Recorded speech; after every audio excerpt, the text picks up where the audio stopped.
A Ter à Distância é uma adaptação das atividades de assistência técnica e extensão rural do Bahia Produtiva, projeto do Governo do Estado da Bahia, por meio da Secretaria de Desenvolvimento Rural do Estado da Bahia, executado pela CAR, Companhia de Desenvolvimento e Ação Regional, com recursos provenientes de acordo de empréstimos com o Banco Mundial.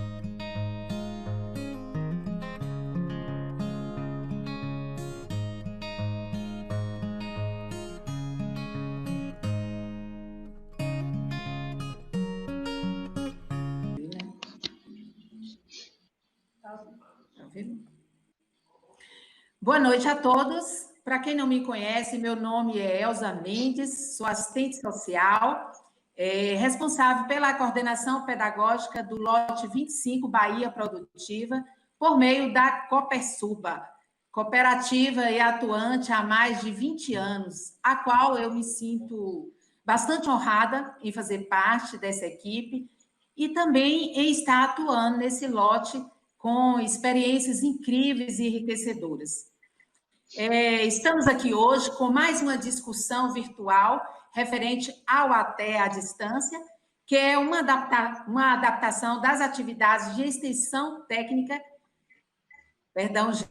que é uma das atividades de assistência técnica e extensão rural do Bahia Produtiva, por meio do Governo do Estado da Bahia, por meio da Secretaria de Desenvolvimento Rural do Estado da Bahia, executada pela CAR, Companhia de Desenvolvimento e Ação Regional, com recursos provenientes de acordo de empréstimo com o Banco Mundial. E o nosso objetivo maior dessas atividades é estabelecer condições para a manutenção do serviço de assistência técnica e extensão rural aos dirigentes, aos agricultores, aos agentes comunitários, apoiados pelo projeto Bahia Produtiva. E para o nosso bate-papo de hoje, com o tema Praga na Mandiocultura, nós estamos aqui com a Alana Azevedo, engenheira agrônoma, coordenadora do lote 25, Bahia Produtiva, assim também Gleuso Xavier, técnico em agropecuária, está aí com a gente junto com esse lote, e o nosso convidado especial aí, que é Edenilson Ribeiro, engenheiro agrônomo, doutor em fitotecnia. O espaço é de vocês, viu, colegas? Fiquem à vontade. Bom, boa noite.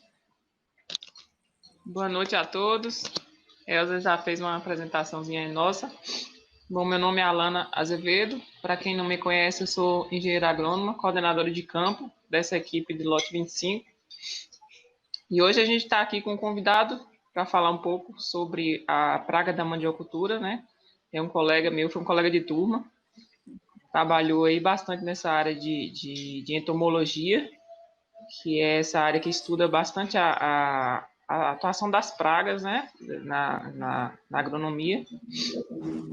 E essa atividade, ela, como a Elza falou, ela faz parte desse serviço de Até à Distância, dentro do projeto Bahia Produtiva. Bom, não vou me alongar muito, porque a gente tem muita coisa aí para ver, né? Vou passar para o colega Gleuso aí. Boa noite a todos e a todas, né? Dizer que é uma satisfação com mais uma videoconferência live, né? Para identificar e trabalhar mais essa questão das pragas, da questão da lavoura, né? Principalmente da mandioca, visto que nós temos muitos empreendimentos voltados para a cultura da mandioca, né? E dizer que é sempre bem-vindo estar tirando essas dúvidas relacionadas a esse assunto com os agricultores familiares, né? Que porventura tendem suas dificuldades aí no dia a dia com a cultura da mandioca, né? Pertinente a pragas e doenças. Então, desde já, saudar aí ao colega Edenilson, né?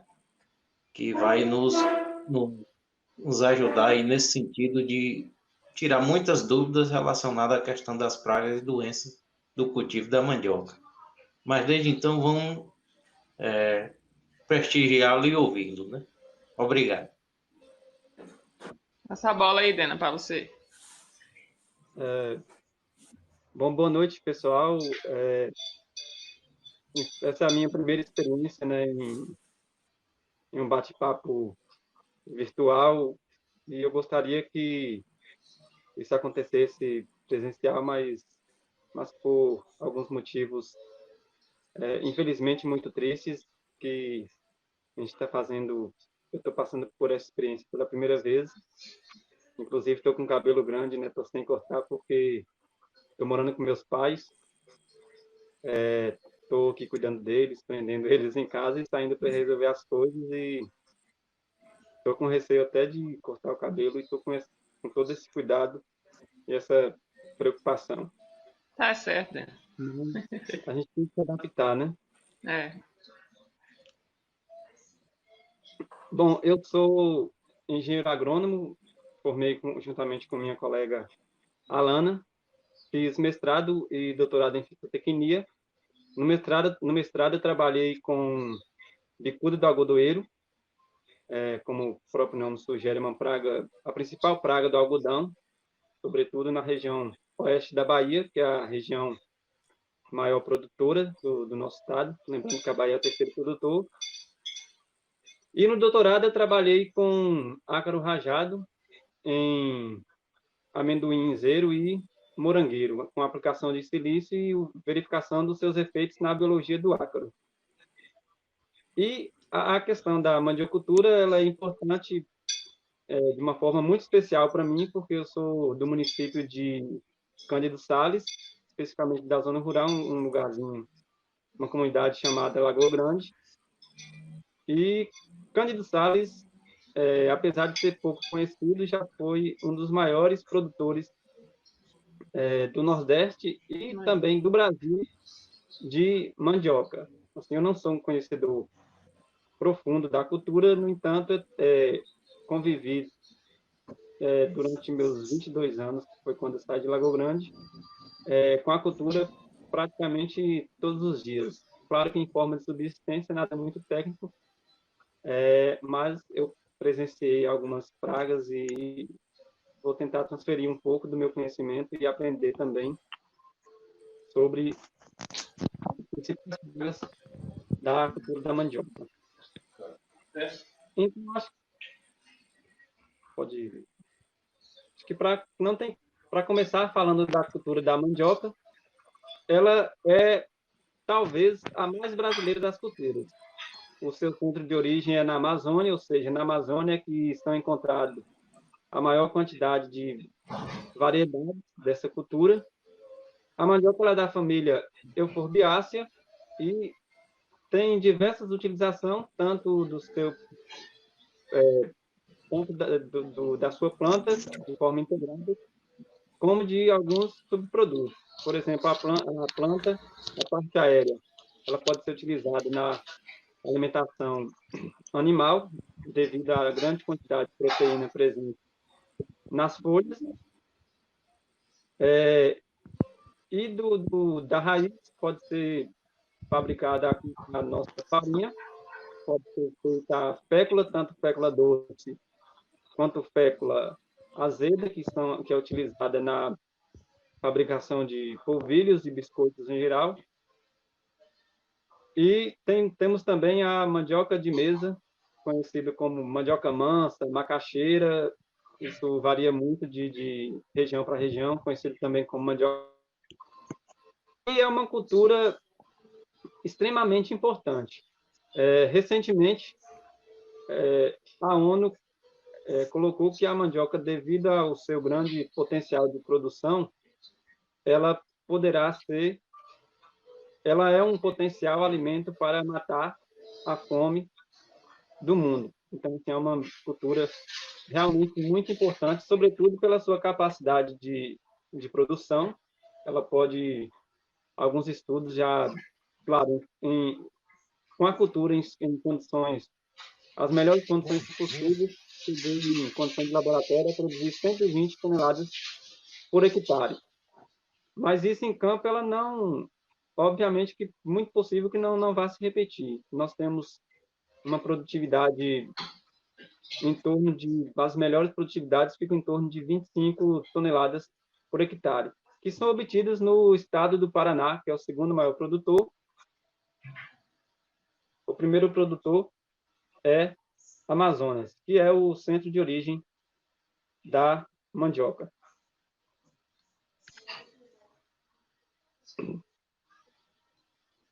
Agora, entrando já nas pragas, gostaria de falar da primeira praga que eu vou abordar, é conhecida como mandarová. A gente está acostumado a falar e mostrar imagens, né?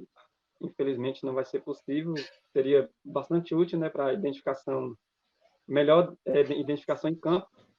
Mas a mandarová, o adulto, ele é uma mariposa que mede em torno de 7 centímetros de comprimento. O primeiro par de asas é marrom e o segundo par é avermelhado com a borda amarronzada. A lagarta, conhecida como mandarová, ela mede em torno de 15 centímetros. E a coloração, ela tem uma variação, tendo alguns indivíduos de coloração amarronzada e outros de coloração esverdeada. É bastante comum em cultivos novos de mandioca e em grande população pode causar perda total da cultura. O controle, ela acontece de forma esporádica, é muito difícil prever, é cíclico, não dá para prever o seu aparecimento.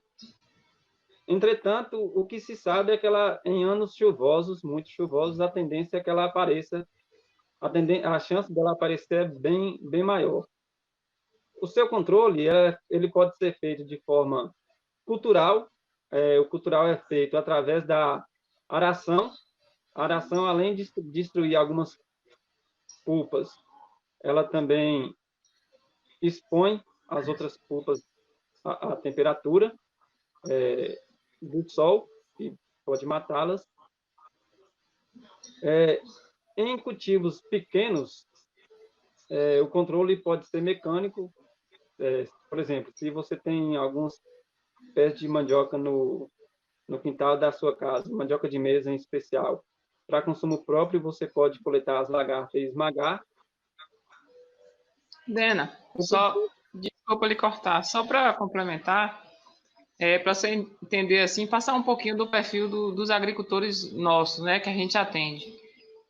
Você sabe que a agricultura familiar, e a maioria deles, a gente também discute bastante isso no campo, porque assim, muitos até perguntam, né, o que eu uso para controlar tal praga?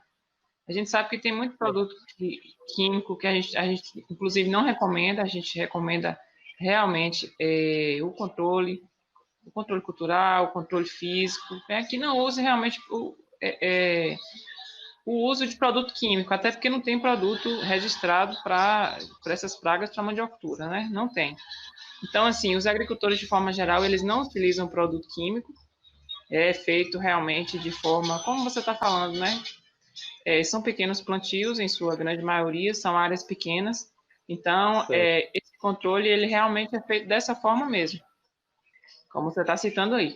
Só para contextualizar um pouquinho, com relação aos cultivos, né, as áreas são áreas menores, né, são basicamente agricultura familiar mesmo que esses cultivos, eles tendem a se estender um pouco quando vai ser utilizado na casa de farinha, por exemplo. Mas, assim, são vários agricultores, cada agricultor com uma pequena faixa de cultivo, e juntando esse cultivo, por exemplo, eles conseguem abastecer uma casa de farinha, conseguem abastecer uma agroindústria, por exemplo.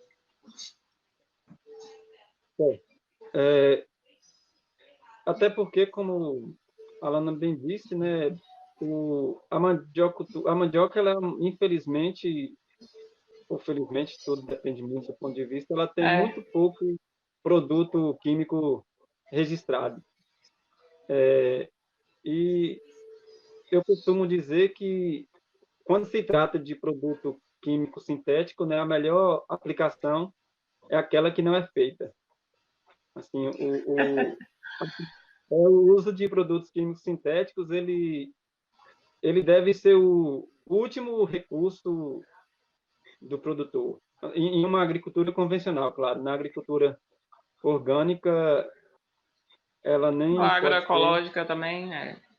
Lógico, ela nem pode ser utilizada. Mas mesmo em cultivos em que se faz a agricultura convencional, o ideal seria não aplicar produtos químicos sintéticos, ou aplicar a menor quantidade de vezes possível. Voltando à questão do controle,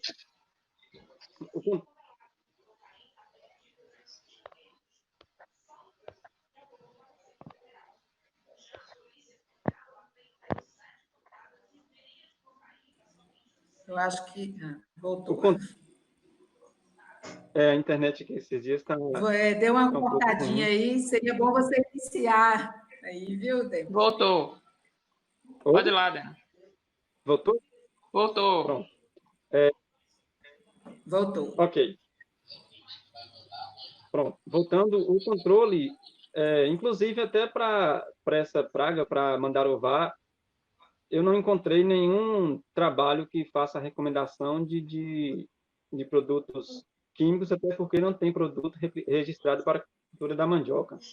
O que se utiliza são lagartas que já foram atacadas, inclusive, na própria lavoura, por um vírus chamado Bacurovírus erinis, e é muito fácil de identificar essa lagarta que foi infectada em campo.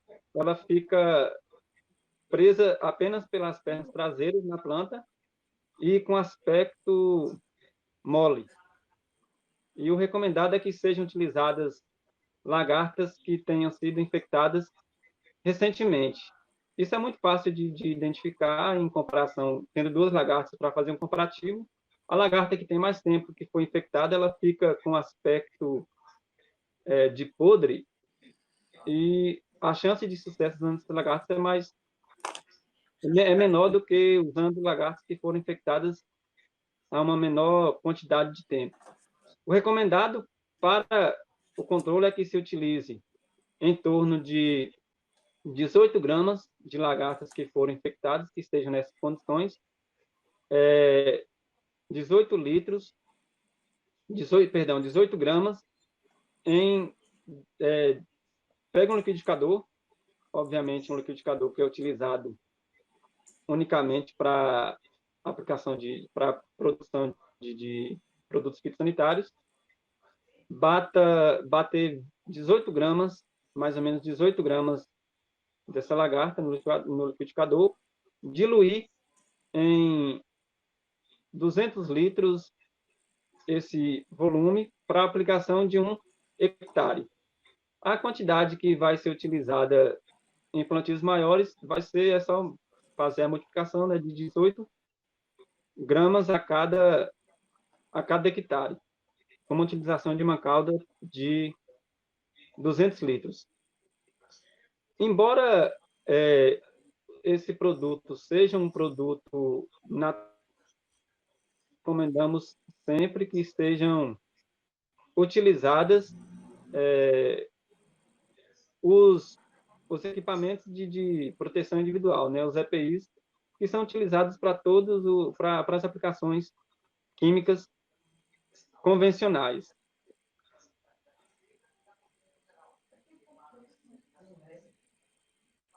Se vocês tiverem dúvida, podem ir questionando, viu, gente?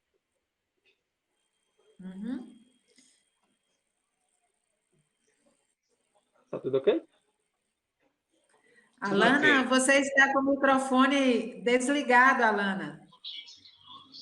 Só para resumir, Dena, seria feito o controle das demais lagartas, seria feita pelo aquele vírus que infectou aquelas primeiras, não é isso? Isso. Você vai fazer o controle das demais a partir daquelas que já foram combatidas por esse vírus. Aí você vai disseminar para as demais e aí faria esse controle por meio de um controle biológico, né? Seria de um vírus para as demais lagartas. É só para a gente... Esse vírus ele ocorre naturalmente nos cultivos e já nas primeiras lagartas, se o vírus estiver em campo, e provavelmente estará, Ocorre naturalmente, né, Dan? Ocorre naturalmente. Então, coleta as primeiras lagartas, elas ficam com aquele aspecto... Elas ficam presas à planta só com os pares de pernas, aqueles finais que ela usa, inclusive, para se fixar a planta. As que estão recém-infectadas, são as mais recomendadas. Aí 18 gramas para 200 litros, essa é a cauda de 1 hectare. Beleza, a gente tem algumas perguntas aqui, mas vamos deixar as perguntas para o final, né, amiga? Aí no final a gente faz as perguntas. Certo. Pode seguir, Dana. Aqui. Pronto. Pode seguir, Dana. Certo. Agora falar um pouquinho sobre os ácaros. Eu coloquei as pragas numa ordem de importância para a nossa região. Certo. A região de Vales, que eu não sei de onde são os produtores, mas provavelmente, claro, é da Bahia, mas eu não sei de quais são as regiões. São então essas todos pragas aqui da região sudoeste, é o território sudoeste que a gente chama. Compreende aí desde de Cândido Sales até a região ali de Condeúba, Belo Campo, Condeúba. Essa região nossa toda aqui do Planalto. Então eu estou em casa. Tá, pessoal é de casa, é tudo vizinho.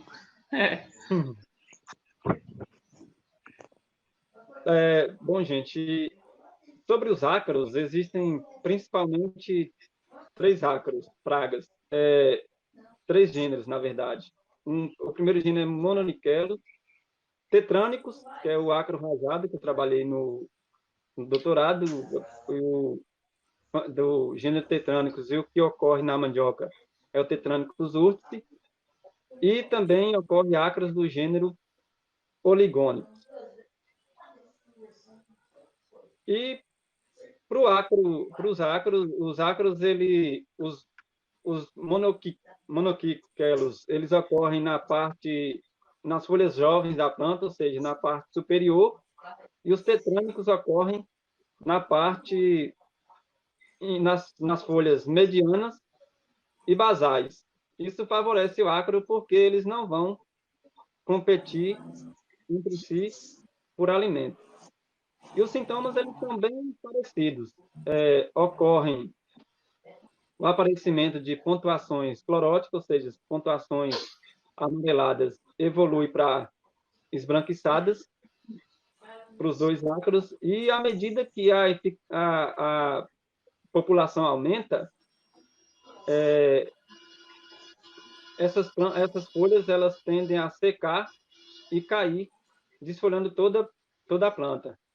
Isso promove, como a gente sabe, a mandioca, ela, como todas as plantas, o produto final é uma consequência, um resultado da quantidade de fotossíntese, ou seja, quando as folhas caem, a mandioca realiza menos fotossíntese e acaba influenciando diminuindo a produção. E se o ataque for severo, pode ocasionar, inclusive, a morte das plantas. O controle, ele pode ser feito... Na verdade, gente, quando a gente fala o controle pode ser feito. Quando a gente fala de controle, a gente não... O correto seria falar manejo. E o manejo, ele prevê a utilização de mais de uma forma de controle, ou seja, as formas de controle elas são usadas de formas associadas. Não se usa só um tipo de controle para praga.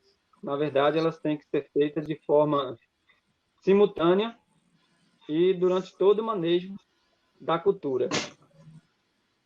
Para os ácaros, o ideal seria no controle cultural, destruir todos os restos de cultura e destruir também, porventura, qualquer planta da mesma família da mandioca que tenha ficado na área.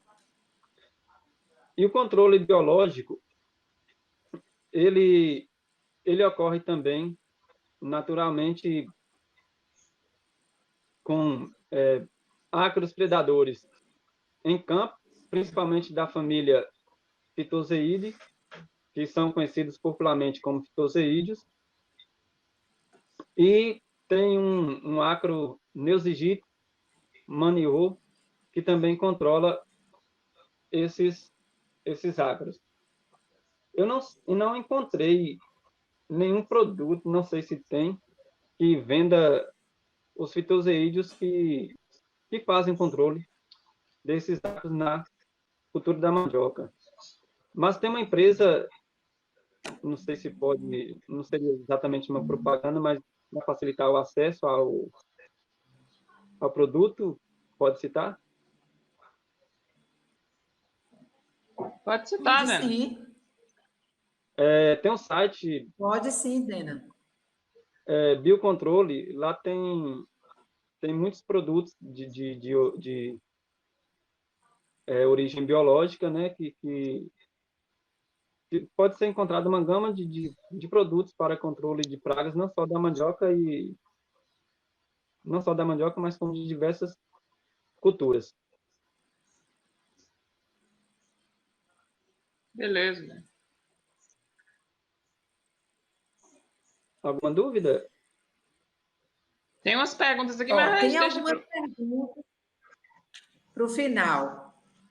A gente deixa Se você quiser falar mais um pouco aí da mandiocultura, aí deixa, no final a gente esclarece aqui as dúvidas dos participantes. Certo. Outra praga importante na cultura da mandioca é a mosca branca, que vou aqui ressaltar que não é uma mosca, né? Na verdade, é um hemíptero. Aí mosca branca é um nome popular. E é facilmente reconhecido em campo. Reconhece facilmente. Para saber se a população está alta, só caminhar nas ruas da cultura, ao esbarrar nas folhas, elas saem voando, são insetos bem pequenos e formam, quando a população está muito alta, formam realmente uma nuvem branca. Elas são brancas e pequenas, daí o nome mosca branca, e é bem parecido mesmo com uma mosca. E o controle dela é basicamente a mistura de óleo vegetal e detergente neutro, 1 para 1, 1% de cada, ou seja, para cada litro de água utiliza 10 ml de óleo vegetal e 10 ml de detergente neutro. Vou só dar uma olhada aqui na cauda. Eu acabei... Que óleo vegetal seria esse, Dana? Oi? Qual óleo vegetal? Qualquer um? Qualquer um. Qualquer óleo vegetal. Beleza. E detergente neutro. O microfone está fechado, Elza. Oi? Pode continuar, Denilson. Denilson. Então, a utilização é de óleo vegetal e detergente neutro na proporção de 1% de cada. Ou seja, em cada litro de água, coloca em torno de 10 ml de óleo vegetal e 10 ml de detergente neutro.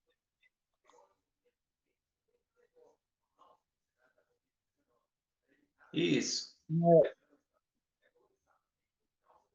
Falando agora sobre as brocas do caule, que são coleobrocas, ou seja, são coleópteros, besouros, e são basicamente duas famílias, que é a família Cuculionidae, que são aqueles besouros que tem, a gente chama de bicudos, são os bicudos.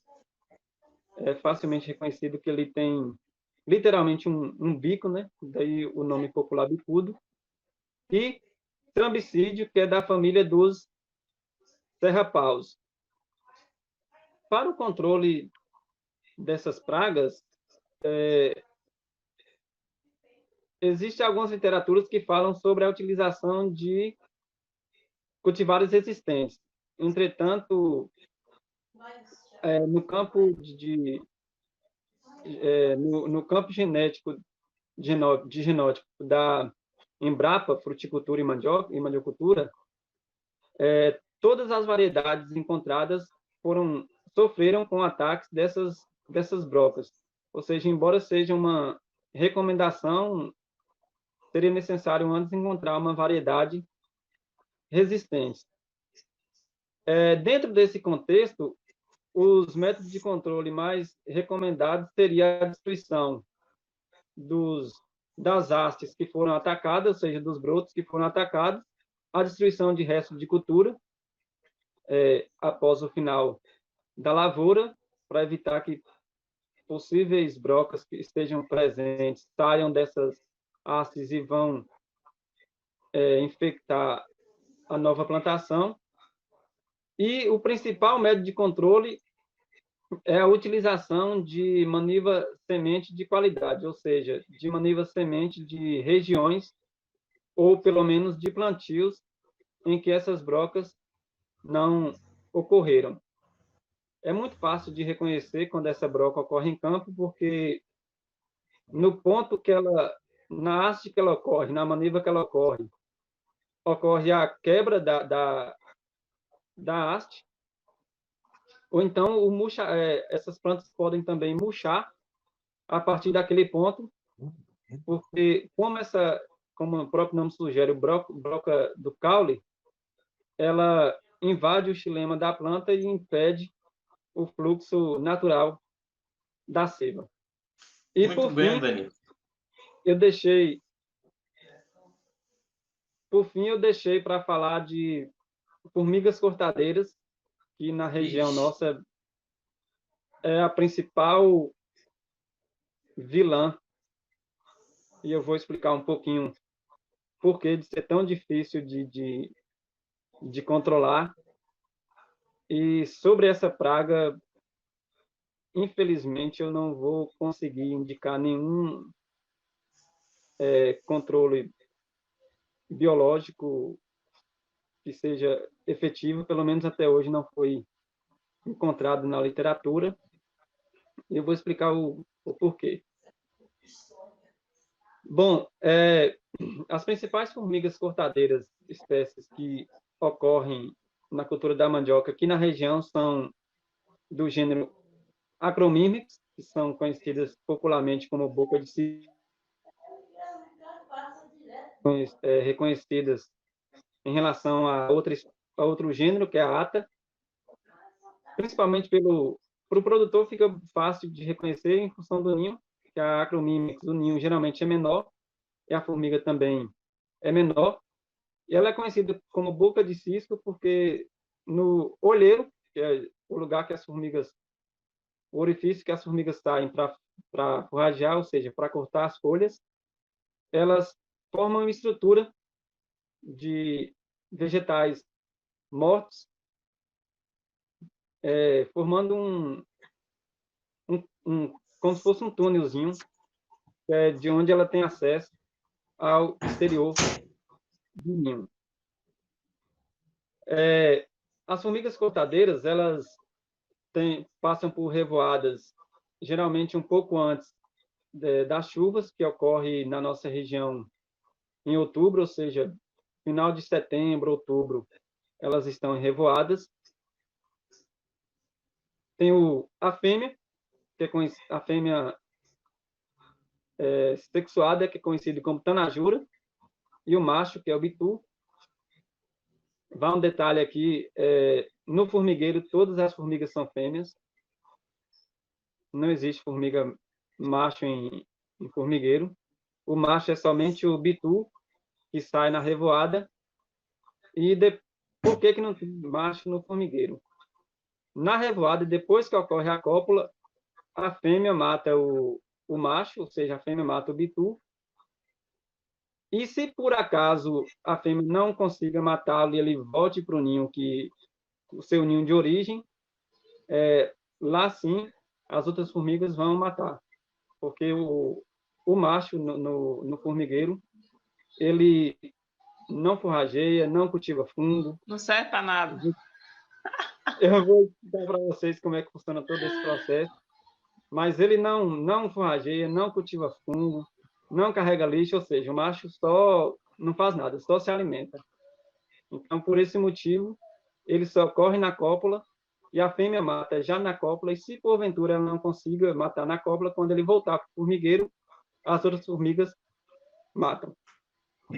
Além dessas duas castas sexuadas, que são a tanajura, que é a fêmea, e o bitu, tem outras castas que são as jardineiras, que são as menorzinhas, em torno de 3 milímetros, que cultivam o fungo, são conhecidas também, além de jardineiras, cultivadoras de fungo.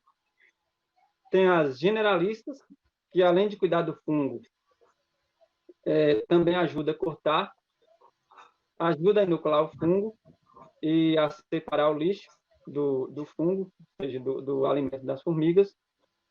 Tem as forrageadoras, que são as que saem para cortar, os soldados e os sexuados, que eu já falei anteriormente. Um detalhe aqui, para deixar bem claro, a formiga ela não se alimenta da folha. Ela usa a folha da mandioca para cultivar o fungo. Aí ela se alimenta das hifas do fungo. As formigas costadeiras, elas separam o lixo do fungo para que não haja contaminação. Nesse lixo estão fungos velhos. Ilana, não sei se o pessoal está ouvindo aí, mas só para interagir, essa questão do formigueiro, da saúva, das formigas de modo geral, isso quer dizer também que o solo ele se encontra muito desequilibrado. Então, a formiga ela é um ser primitivo, né, que habita essas condições onde o solo está acondicionado para o formigueiro. Então, à medida que os produtores vão melhorando a qualidade nutricional, a qualidade de fertilidade dessas terras, e também fazendo uso de cobertoras mortas, essas formigas vão diminuindo a tua intensidade nas áreas de cultivo, né? Só salientando isso aí, né? Na parte, quando trabalhamos a agroecologia, o solo é coberto, né? Então, não há muita intensidade desses formigueiros nas áreas que são cobertas com matéria orgânica, né? Ou simplesmente com o uso de cobertura vegetal. Então, esses solos vão melhorando, né? E a fertilidade vai aumentando. Então, as formigas dão preferência em áreas que são pouco habitadas, né? Ou pouco desprotegidas, de certa forma, né? E preferindo áreas que são descobertas, né? Com fertilidade pobre, que facilita também a escavação dos solos, né? Que são pobres, elas habitam mais, né? Mas vamos deixar para a Denilson, que ele voltou agora. Bom, gente, como eu estava falando, né, elas são bem organizadas. Elas separam o fungo do lixo, onde o lixo seria todo o material vegetal que elas não utilizam para inocular o fungo, seriam também formigas mortas e contaminantes do próprio fungo. Ou seja, elas são insetos conhecidos como sociais verdadeiramente, ou seja, os eusociais, e são extremamente organizadas. E isso dificulta bastante o controle. Então, a gente poderia pensar como controlar insetos tão organizados como formigas. A gente poderia pensar em o controle cultural por meio da aração. A aração, ela é muito difícil funcionar, já que a aração ela é feita em torno de 20 centímetros de profundidade e formigueiros podem chegar a 2, 3, 4, até 5 metros de profundidade. E só existe duas formas de se controlar a formiga. Ou mata o fungo, ou mata a rainha. Ou seja, quando se pensa em fazer o controle, seja com um produto fitossanitário de origem biológica ou mesmo química, o objetivo é fazer com que esse produto chegue no fungo ou chegue na rainha. E chegar a uma profundidade de 3, 4 metros é bem complicado. Outra forma de fazer esse controle seria fazer com que as próprias formigas levassem esse agente de controle, né, vamos utilizar essa palavra, agente de controle, até o fungo ou até a rainha. Então, o controle cultural por meio da aração seria bem complicado se considerarmos que a aração ela só chega em torno de 20 centímetros de profundidade, ou mesmo a subsolagem, que chega a 30, 40 centímetros, seria bem complicado.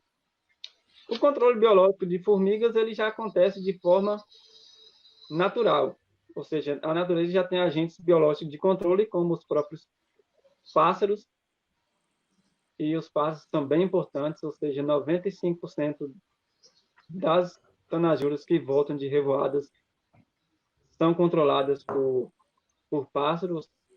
Somente 5% do que revoa consegue formar os ninhos. Parece muito.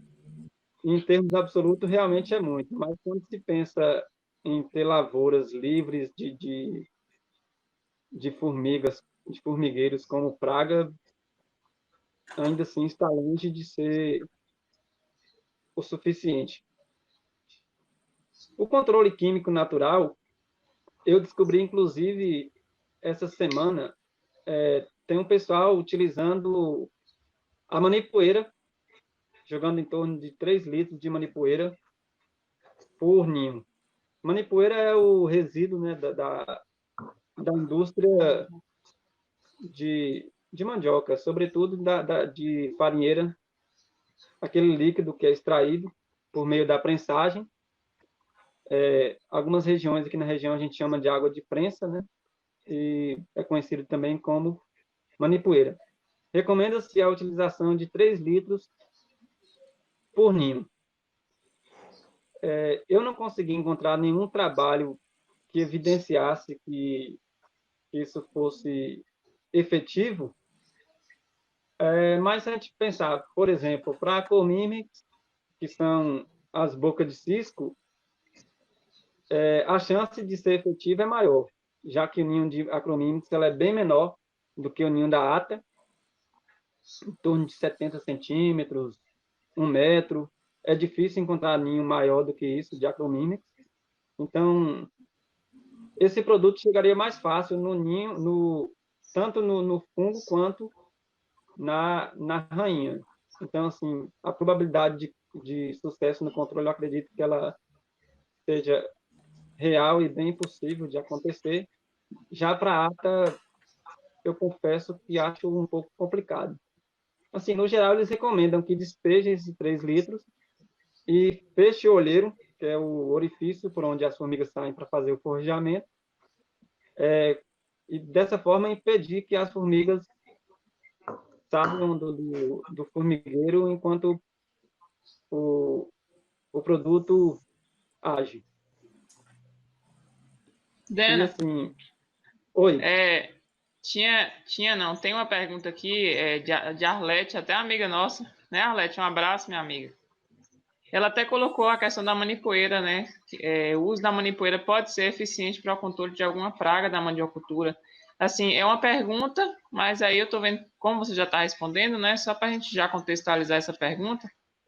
que ela colocou aí, justamente o que você está colocando, a questão do uso da manipoeira para o controle das formigas.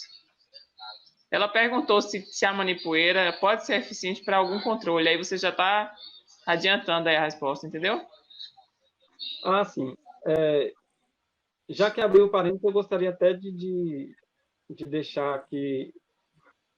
A manipoeira, ela vem sendo bastante estudada e utilizada, né, na agroecologia e na agricultura. Recomendada, na verdade, eu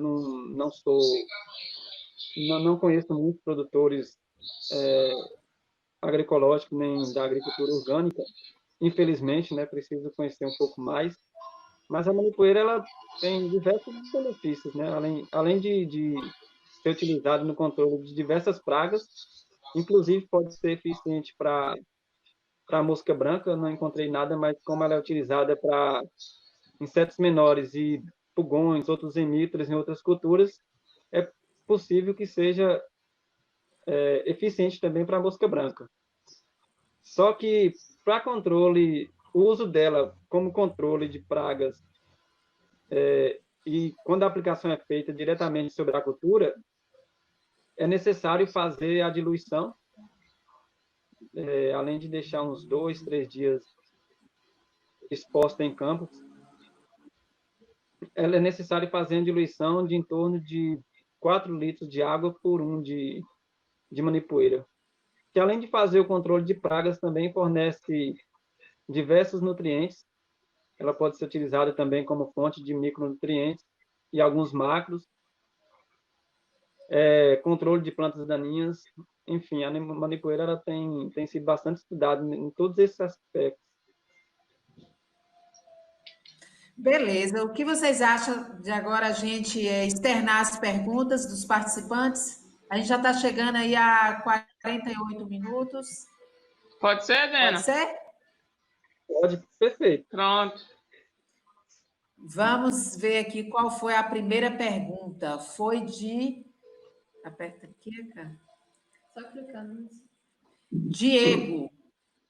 Ah, não, Diego, perdão, Diego. A sua só foi explicando aí que você está sem internet. Vamos lá, Franklin. A pergunta está aí na tela. Está dando para ver, Dena? Acho que ele só estava afirmando aí, né? Que o mandarová realmente causa muito dano, desfolha quase todo o plantio, a depender do ataque. Pronto, a de Bruno, vamos amiga. para a de Bruno. A de Bruno, está aí na tela. Acho que Bruno respondeu, né, para Franklin.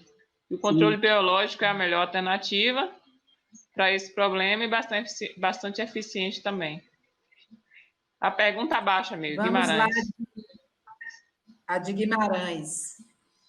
Gostaria de saber de Edenilson, com relação ao controle, com o uso homeopatia, né? Homeopatia. Com o uso da homeopatia.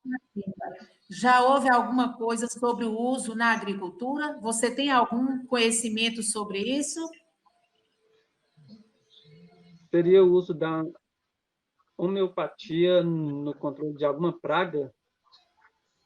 Eu acredito acho que é nesse sentido. Nesse sentido. A pergunta dela fica para esse sentido. Ah, sim. Então, o que eu conheço mesmo é só o uso da manipoeira para controle de formiga e talvez funcione também para o controle de mosca branca e de outra praga que, inclusive, eu não citei na live, que é o percevejo rendado. Talvez o controle seja eficiente se a gente considerar que a manipoeira é utilizada para diversos outros hemípteros que são da mesma família, tanto da mosca branca quanto do percevejo rendado. Então, eu creio que seja uma possibilidade real de utilização. Coloca a de Arlete agora, amiga. Desculpa, Dena. Beleza. A de Arlete. Agora é bom a gente seguir com sequência, amiga. Não, mas é porque a de Arlete não seria a de Ailton agora? A de Arlete já está respondendo a Ailton, é por isso. Ah, beleza. Ele perguntou beleza, essa aqui. Isso. Pronto. É porque a Ailton perguntou se acha o baculovírus para comprar, Dena. Ah, tá. A Arlete respondeu aqui embaixo também. Foi, Que... aí a Arlete respondeu que ele também pode ser comprado e aplicado. E faz o macerado, né? Ah, beleza. Valeu, Arlete. Isso. Gostaria de Temos pegar uma esse aqui gancho. de André. Deixa a Dena Temos complementar uma aí. pergunta aqui de André Ferraz. Ah, beleza. Pode É, falar, Dena, Dena? fica o espaço aí é de seu. pegar um gancho e falar também que eu acabei não dizendo que as lagartas que não forem utilizadas de imediato, elas podem ser armazenadas no freezer. Pode ser guardado, né? Ah, ótimo. Em freezer. Uhum. Beleza. Boa. E no frio. Temos agora uma pergunta de André Ferraz. Saudades, André! Aí, Que bom ver você aqui na nossa mais uma live. amiga aí. Abraço, André. Meu amigo. A Eu pergunta encontrei, dele está na tela, viu, Dena? certo, encontrei alguns pés de mandioca aqui em casa. Encontrei alguns pés de mandioca aqui em casa, a cochonilha das raízes de mandioca. Você indica algum controle biológico? Infelizmente, eu não conheço nenhum agente de controle biológico para cochonilha. E cochonilha das raízes, né? Ou seja, subsolo, pragas de solo, de modo geral, dificulta um pouco o controle. Mas teria algum e-mail, algum site que a gente poderia, sei lá, pesquisar e manter o contato para sanar essas dúvidas que, porventura, a gente não consiga tirar aqui? A gente pode passar isso num grupo, né, amigo, para as pessoas que fizerem a pergunta? Pronto, pronto. A gente está Socializar anotando os aqui, contatos. depois A gente anota a e gente passa. passa sim. Certo. Uhum. Beleza, temos outra pergunta aqui de Arlete Bandeira. O uso, vamos clicar aqui, Arlete. Já foi, amigo. O uso da. Já foi? Essa aí já foi. Beleza. Outra amiga aqui, Luciana Ferraz, participando da nossa live.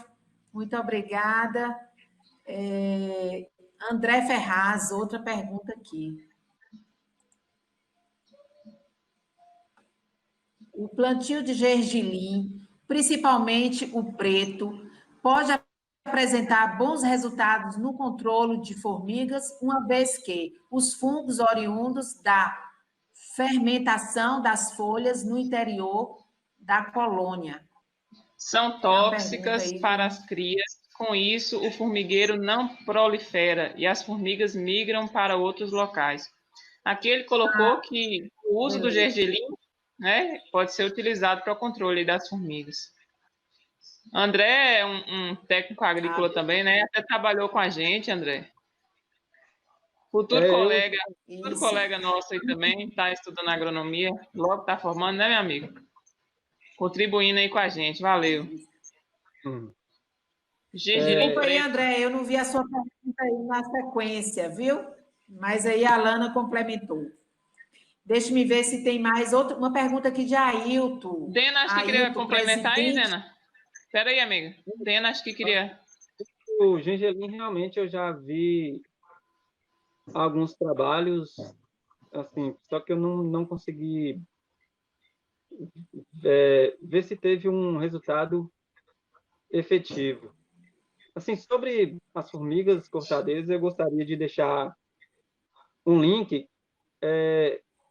As formigas, quando se faz a aplicação de utilização de algum produto, seja químico natural ou químico sintético, que não há como eu disse antes, não há o controle do fungo ou não mata a rainha,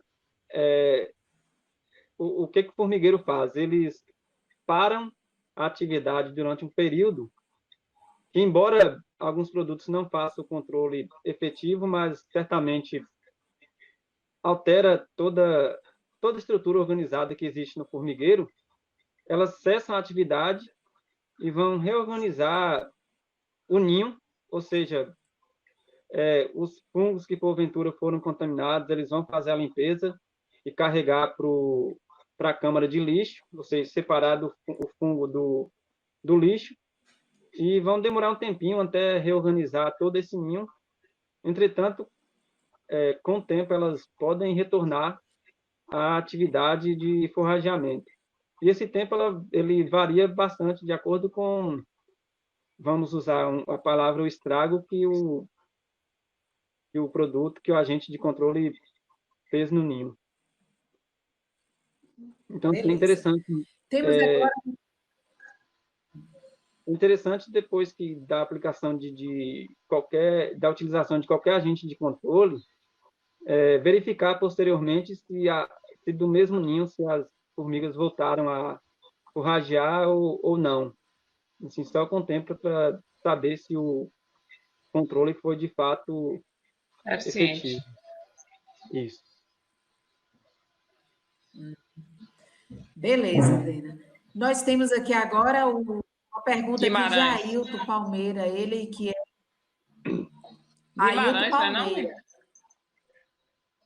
Não, Ailton Palmeiras. Tem outra pergunta de Guimarães aqui? Tem. Como armazenar essa manipoeira? A manipoeira. Ser, né? Está aqui a pergunta dela. Para o uso.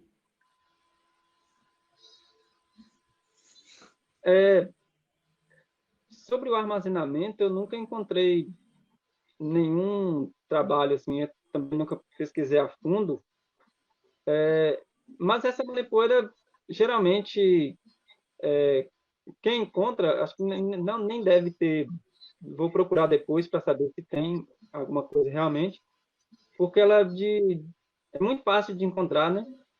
Sobretudo nas regiões produtoras, que geralmente tem as indústrias de farinha de fécula. Então, talvez por isso, não sei se tem algum documento que fale sobre armazenamento, pelo fato de ser muito fácil de ser encontrado.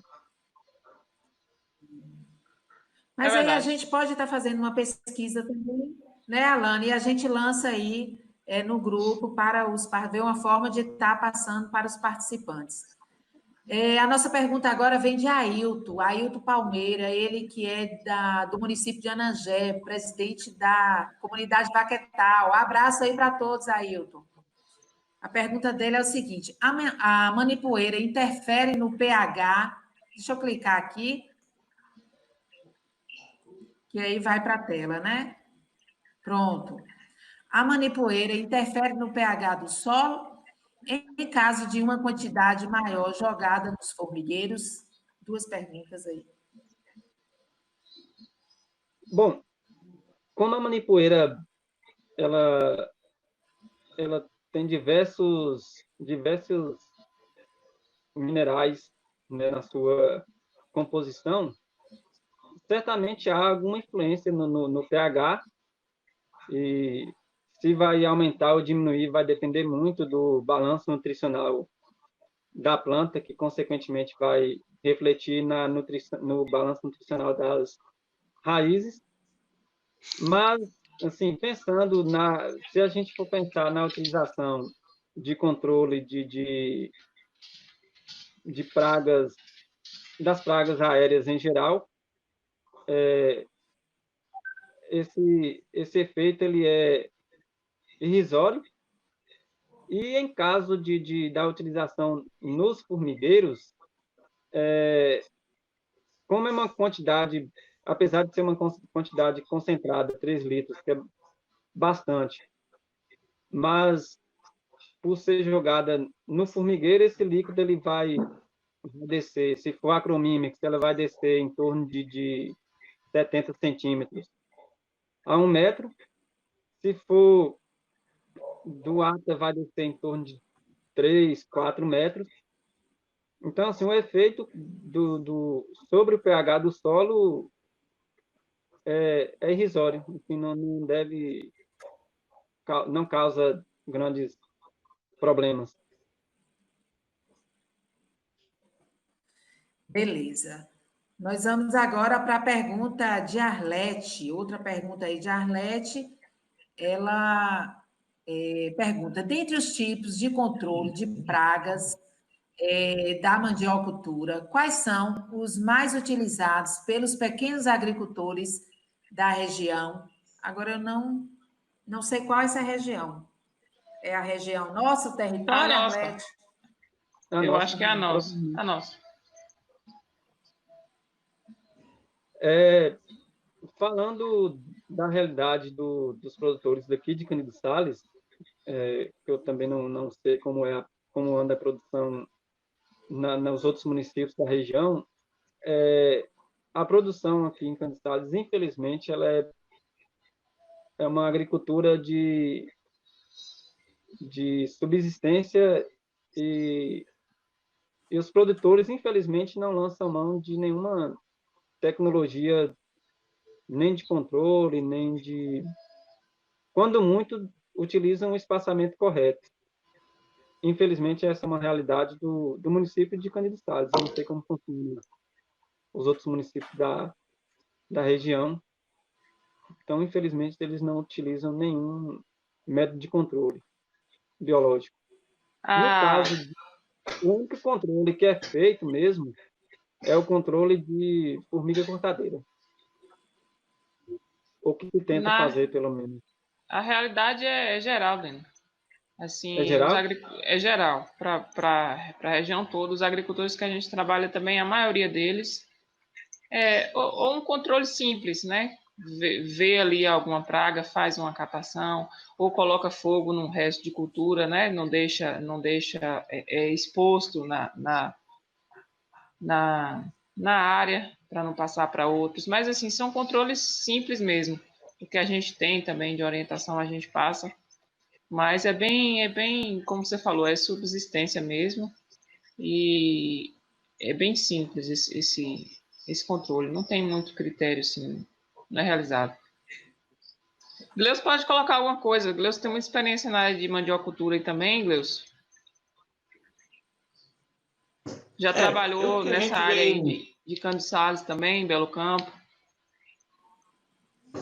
O que nós venhamos sempre é que os produtores, na verdade, fazem uma defesa das pragas que mais afetam, né, no dia a dia.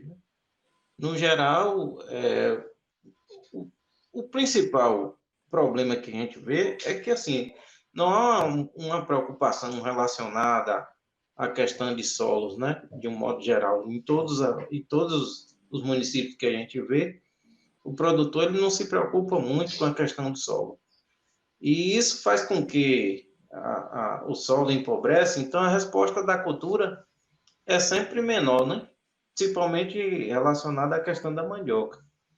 E quanto a esse controle de praga, o que mais se preocupam é no sentido da formiga cortadeira. Eles não têm muita preocupação com a questão do ácaro, com a questão da mosca branca, com essas pragas que você tem dito aí, Adenilson. Mas sim, a formiga, eles têm dado mais uma ênfase nesse sentido, né? De um modo geral.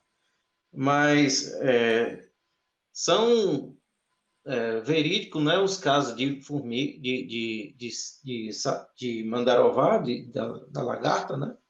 Que tem atuado muito nas regiões de Belo Campo, de Cândido Sales e Conquista também, né?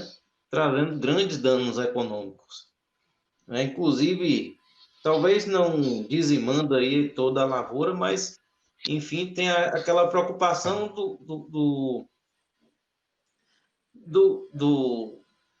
né, da perda da vegetação, né, provocada pela lagarta, pelo mandarová, que é uma das principais pragas. E outra é a broca da maniva, né, que tem sido um problema que tem trazido realmente dor de cabeça para os produtores, né? E a orientação que nós temos dado é no sentido deles não deixar o resto de lavoura de um ano para o outro, que fica lá na sobra, né, que não for utilizada para o plantio. Isso a gente tem recomendado, né, que os produtores façam a queima, né, desse material para evitar que a praga se prolifere de um ano para o outro, né? E assim, né? Beleza. Quanto às orientações de preparo do solo, a gente vem tentando melhorar a fertilidade para que as lavouras dêem resposta melhor. Principalmente a Até correção. Beleza. Uma planta, né, também com... Vamos dar uma acelerada aqui, porque nosso tempo já está ultrapassando. Acho Sim, que pode Dani ia falar, Dani. amigo. Assim, é uma planta, né, bem Fala, equilibrada. Dena. É Dena, né? Pode falar, Dena. Uma planta equilibrada nutricionalmente, né, ela tende a resistir mais o ataque de pragas. Elas são mais resistentes do que aquelas plantas que ou não são bem nutridas ou que têm excesso de algum nutriente. Tem algum desequilíbrio, né? Verdade. Pode seguir, amigo. Pode seguir, Dana? Isso. Pode seguir. Pronto. Tem uma perguntinha aqui de... Deixa me ver aqui. LN Coutinho. A podridão da raiz está relativa mais ao solo ou alguma praga em específico? Bom, a podridão da raiz, na verdade, tem que ver como é que é essa podridão, se é uma podridão mais mole ou se é uma podridão mais seca. Se for mais mole, geralmente é bactéria. Se for uma podridão mais seca, pode ser fungo. Mas, geralmente, o que ocorre são alguma praga de algum inseto do solo ou algum animal que perfura, uma perdiz, por exemplo, uma capivara, uma preá, perfura e fungos e bactérias que estão presentes no solo e que são oportunistas, né, utilizam esse dano como porta de entrada para que causa a podridão.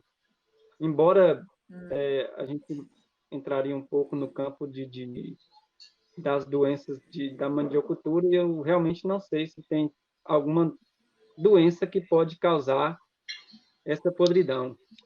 Mas certamente existe as podridões que são ocasionadas por alguma bactéria, algum fungo encontra uma porta de entrada causada por algum outro agente e acaba... Aqui vale uma ressalva, né, que aqui na nossa região, o ciclo da mandioca, da cultura, ela é de 2 anos. Então, a partir de 2 anos e, sobretudo, no 3º ano e no 4º, se for colher a mandioca, as raízes nessa época.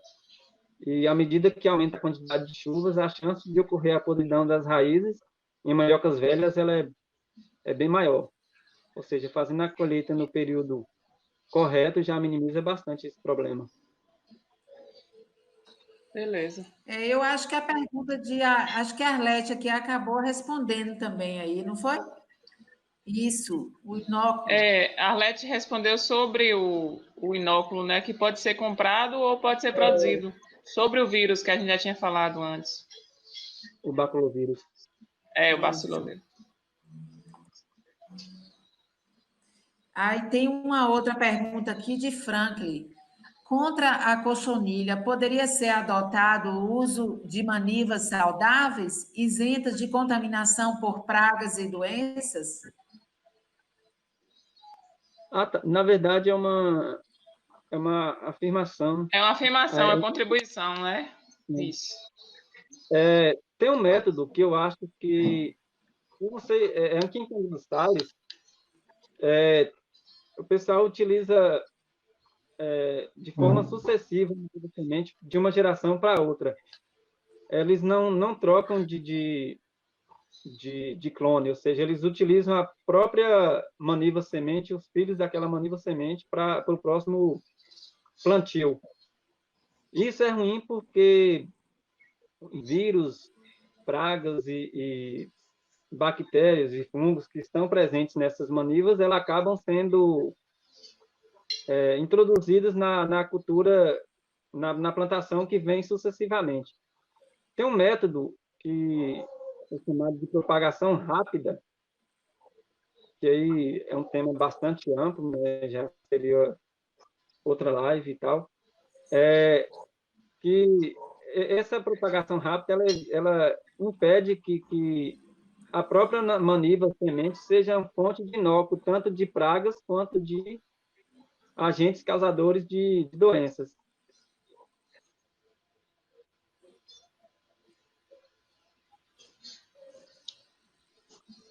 Bora seguir, né? Beleza. Nós temos, pode dar sequência? Pode. Temos uma pergunta aqui de Carlos Pinheiro Araújo. Ele gostaria de saber se esse produto para combater serve também para palma e hortaliça. Qual o produto? O Bacillofilus? Ou Ele não colocou, né? Eu acho que já é esse produto aí que vocês... Não, o não. amoníaco? Ô, Carlos, se você puder externar aí qual é o produto. Vamos, então, para a pergunta de Bruno, né? Depois a gente conclui aí a de Carlos. Certo.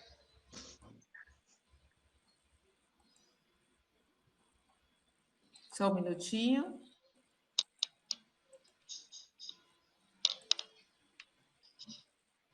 Bruno, Sergipe é principal variedade plantada na região e tem havido bastante problema, inclusive com a broca da Broca haste, da é haste. isso? Da haste, broca da haste. Da haste. Eu gostaria que reforçasse como poderia estar diminuindo a incidência dessa praga. Um abraço, Bruno, aí também, colega nosso. Valeu, Bruno. Isso. Colega nosso de Belo Campo. Exatamente. Bom, Bruno. Para o controle dessa praga, o ideal seria a destruição, né, das hastes ao final da colheita. Ao final da colheita, destruir todas as hastes que poderiam ser fonte de inóculo para o próximo cultivo. E a utilização dessa técnica, né, que é a propagação rápida, ela, através dela, se obtém manivas livres, tanto de praga quanto de agentes que podem causar doenças na cultura.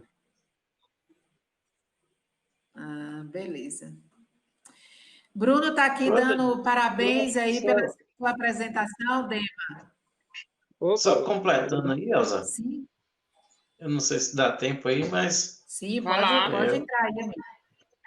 A questão que dificulta, na verdade, é o entendimento do produtor, porque aí tem que ser de forma geral. Enquanto tem famílias que têm acessão, né? Recepção da informação que ela precisa queimar o material que foi provocado pela broca da haste, tem famílias que não recebem essa informação, né? E acabam sendo da broca, né? Acaba sobressaindo de uma lavoura para outra. Né? Isso é o que tem dificultado, de forma geral, o controle desse problema na mandiocultura. Né? Só pegando um gancho, Gleison, é muito interessante isso que você falou, pelo seguinte, o controle não só da broca, né, mas de todas as pragas, ele deve ser feito de forma efetiva por todos os produtores da região.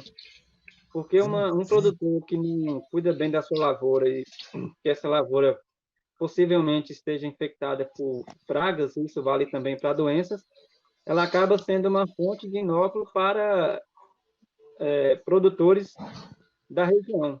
Ou seja, uma praga ou uma doença que ocorre naquele plantio, ele vai migrar pelas diversas formas de migração, vento, voo, para plantios próximos, né?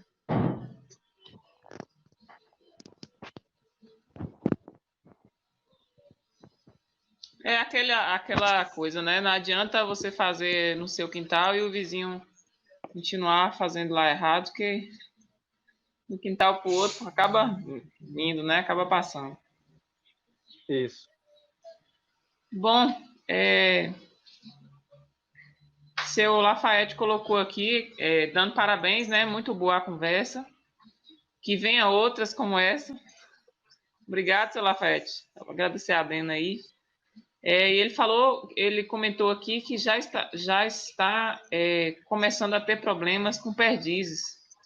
Aquela hora que você falou das perdizes, né? Ele comentou que está começando a ter problema com perdizes aí nas áreas. Em relação à perdiz, é um caso complicado, né? Na verdade, todos os pássaros que acometem as culturas realmente é um caso bem complicado. Tem até um sistema que o pessoal utiliza, uma engenhoca, né, que é como se fosse um catavento, e embaixo tem uma lata, e preso a esse catavento tem algum peso metálico, geralmente um parafuso ou uma porca. Aí, ao girar o catavento, esse parafuso ou essa porca fica batendo na lata e fazendo barulho. Assim, durante o tempo, funciona. Engana. Mas, com o passar do tempo,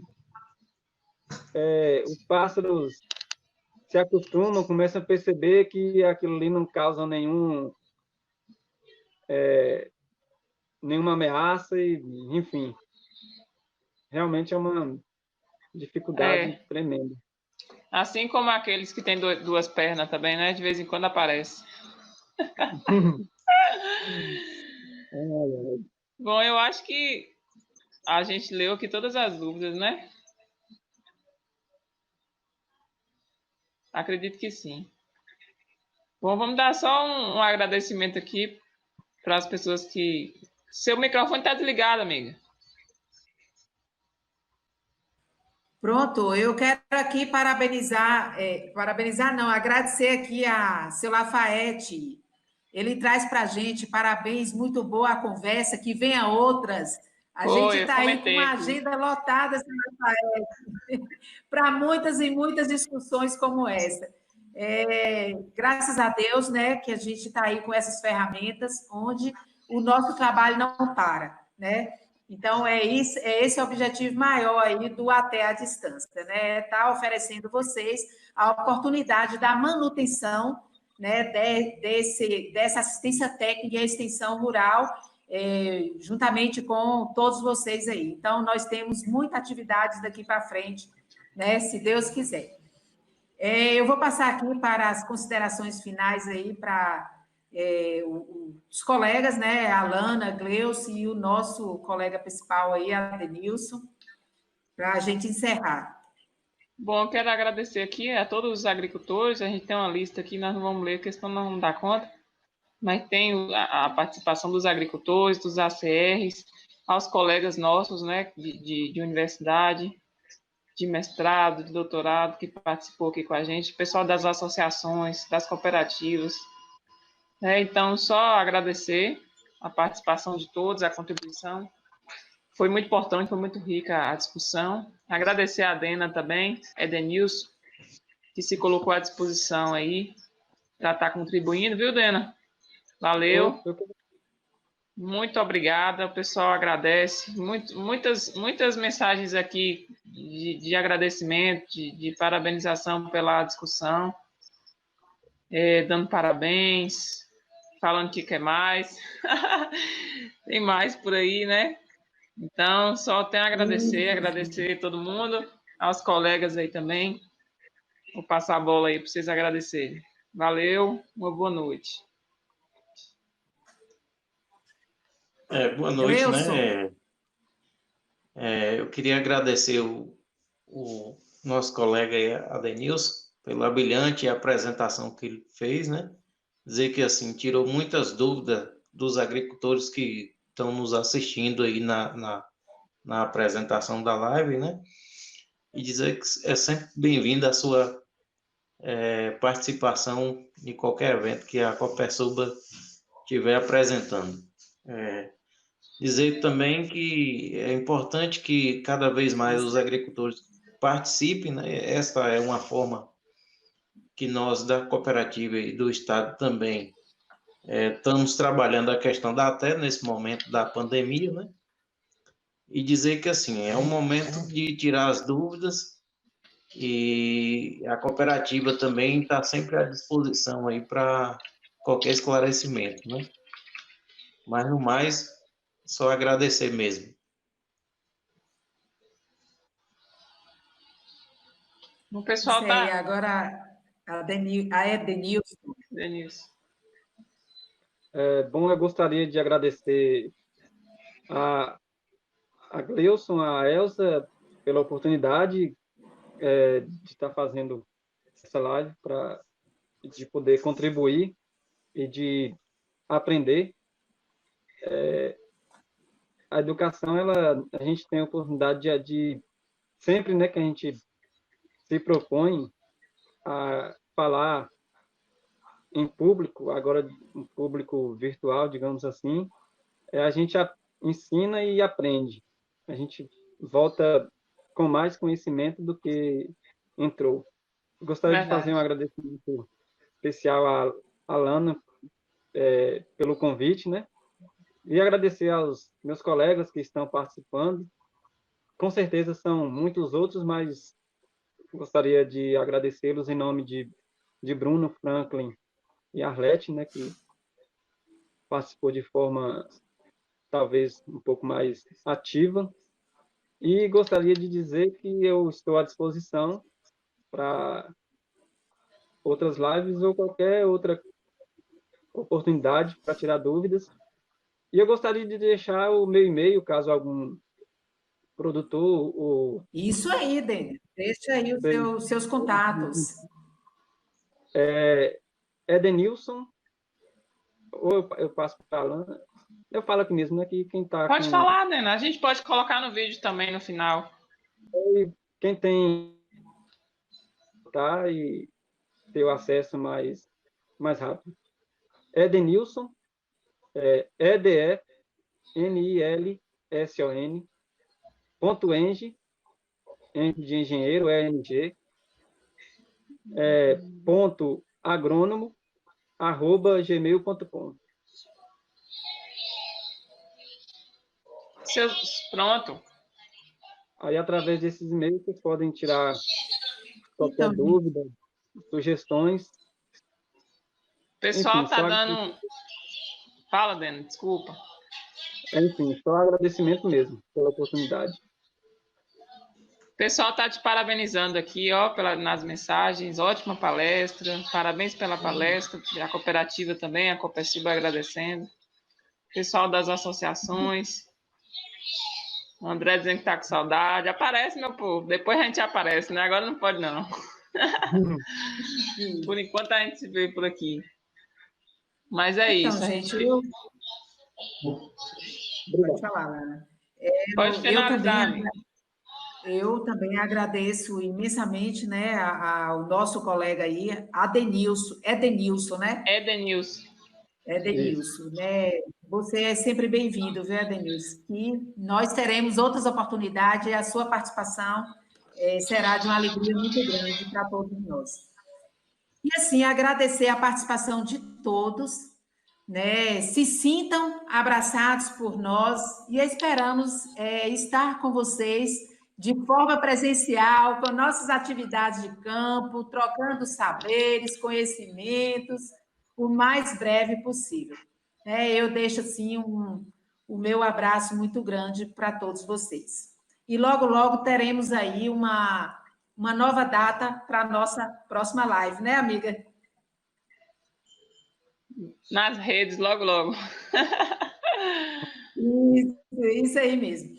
Ô, gente, e para concluir, nada melhor do que a gente também parabenizar, né, o comprometimento e a seriedade do nosso governo do Estado, do Bahia Produtiva, da CAR, da SDR e demais parceiros, claro, que tem trazido para a zona rural perspectivas de melhoria na qualidade de vida dos agricultores. É muito bom a gente sentir aí esse comprometimento aí de todos, do nosso governo do estado, de todos esses órgãos. Verdade. Abraço a todos, boa noite, até a próxima live aí, se quiser. Tchau, boa noite.